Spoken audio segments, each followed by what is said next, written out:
살다 보면 누구나 자신만의 광야를 지나는 순간이 오는 것 같아요. 홀로 어떤 시련을 마주하고 또 중요한 결정을 내려야만 할 때 말이죠. 오늘은 2000년 전 예수님께서 광야에서 겪으신 바로 그 유혹 이야기를 통해서요, 우리가 그런 순간들을 이겨낼 지혜를 한번 찾아보려고 합니다. 이게 그냥 오래된 이야기가 아니라 바로 오늘을 사는 우리에게 정말 생생한 안내서가 될 수 있거든요. 자, 그래서 오늘은 크게 네 부분으로 나눠서 살펴볼 거예요. 먼저 예수님이 왜 광야로 가셔야만 했는지, 그 시험이 대체 어떤 의미인지 알아볼 거고요. 그리고 거기서 마주했던 세 가지 거대한 유혹의 실체를 파헤쳐보고 그걸 어떻게 이겨내셨는지, 그 승리의 비결도 한번 들여다볼 겁니다. 마지막으로 이 오래된 지혜가 지금 우리의 삶에 어떤 메시지를 주는지 함께 고민해보는 시간을 갖겠습니다. 그렇죠. 모든 위대한 시작 전에는 꼭 준비의 시간이 필요하잖아요. 예수님의 광야 시험도 바로 그런 거였습니다. 이게 그냥 우연히 일어난 일이 아니었어요. 성경을 보면 그분이 성령의 인도로 광야에 가셨다고 하거든요. 그러니까 그분의 위대한 사명을 시작하기 전에 반드시 거쳐야 할 목적이 아주 뚜렷한 관문이었던 셈이죠. 한번 생각해 볼까요? 우리 인생에서 정말 중요한 순간을 앞두고 우린 보통 어떤 준비를 하나요? 예수님의 이 40일이 바로 그런 시간이었던 거예요. 고독 속에서 자기 자신을 증명하고 앞으로 나아갈 사명을 다지는 시간. 어쩌면 우리 각자의 삶에도 이런 광야의 시간이 꼭 필요한 건 아닐까 싶어요. 그래서 이 40일은 일종의 통과 의례 같은 거였습니다. 세상에 본격적으로 나서기 전에 먼저 스스로에게 증명해야 하는 시간이었던 거죠. 나는 누구인가? 나의 사명은 무엇인가? 이런 질문에 답하면서 오직 하느님의 뜻만을 따르겠다는 그 결의를 다시 한번 굳건하게 다지는 과정이었습니다. 그리고 바로 그렇게 결의를 다지는 순간, 시험이 찾아옵니다. 지금부터 우리가 살펴볼 이 세 가지 유혹은요, 단순한 방해 공작이 아니었어요. 이건 예수님의 정체성과 그 사명, 그 가장 깊은 곳을 뿌리부터 뒤흔들려고 하는 아주 치밀한 도전이었죠. 이 유혹들이 정말 교묘하게 설계됐거든요. 처음에는 가장 원초적인 생존의 문제, 즉 빵으로 시작해서요, 점점 명예와 자존심을 건드리고 마지막에는 권력이라는 가장 근본적인 욕망을 파고들어요. 그러니까 인간이 가장 약해질 수 있는 지점들을 순서대로 공략하는 거죠. 자, 첫 번째 유혹입니다. 가장 본능적인 부분을 파고들죠.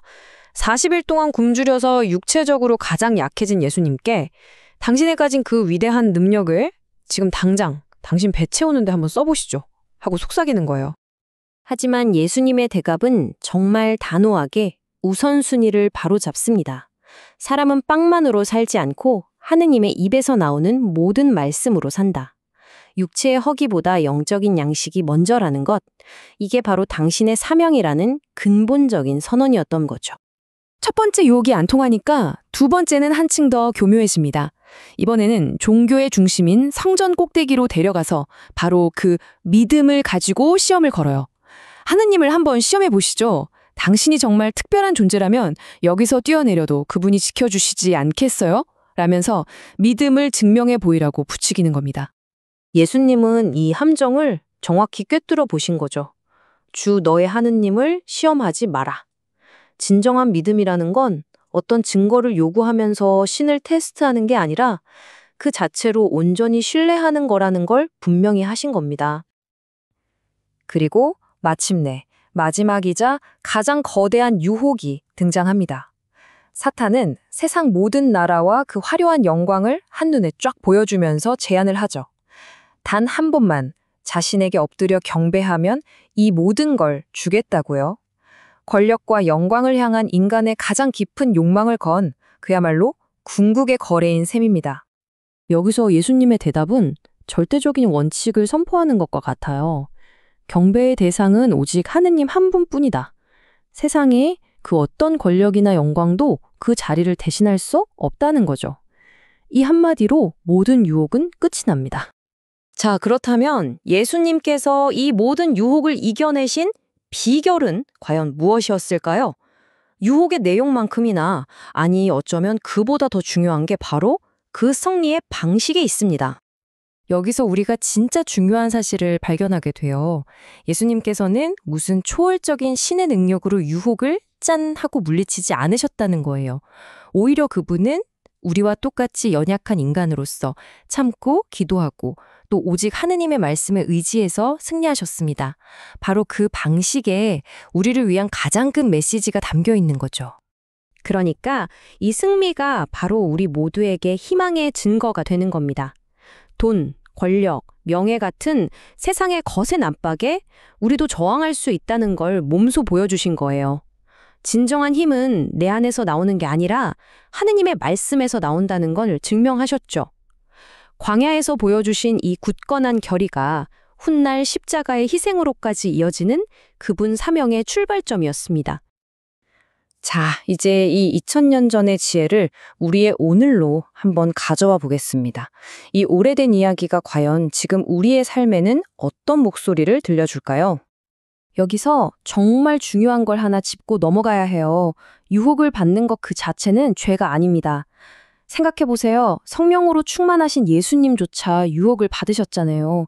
유혹은 인간이라면 누구나 겪는 보편적인 경험이고 중요한 건 우리가 거기에 어떻게 반응하느냐입니다. 여기서 이 이야기가 얼마나 현대적인지 딱 드러나죠? 왜냐하면 고대의 유혹들이 이름만 살짝 바꾼 채 지금도 우리 곁에 있거든요. 돌을 빵으로 만들라는 유혹은 오늘날 물질 만능주의와 끝없는 소비 욕구로 나타나고요. 성전 꼭대기에서 뛰어내리라는 유혹은 SNS 속 좋아요에 집착하고 타인의 인정에 목마른 우리의 모습으로 변했습니다. 그리고 세상 모든 왕국을 주겠다는 유혹은 더 많은 권력과 타인을 통제하려는 욕망으로 우리를 시험하고 있죠. 그렇다면 우리는 이 이야기에서 어떤 영적인 도구들을 챙겨갈 수 있을까요? 첫째, 유혹받는 걸 두려워하지 마세요. 그건 오히려 성장의 기회가 될 수 있습니다. 둘째, 혼자 싸우려고 하지 말고 언제든 하느님께 도움을 청할 수 있다는 걸 기억하세요.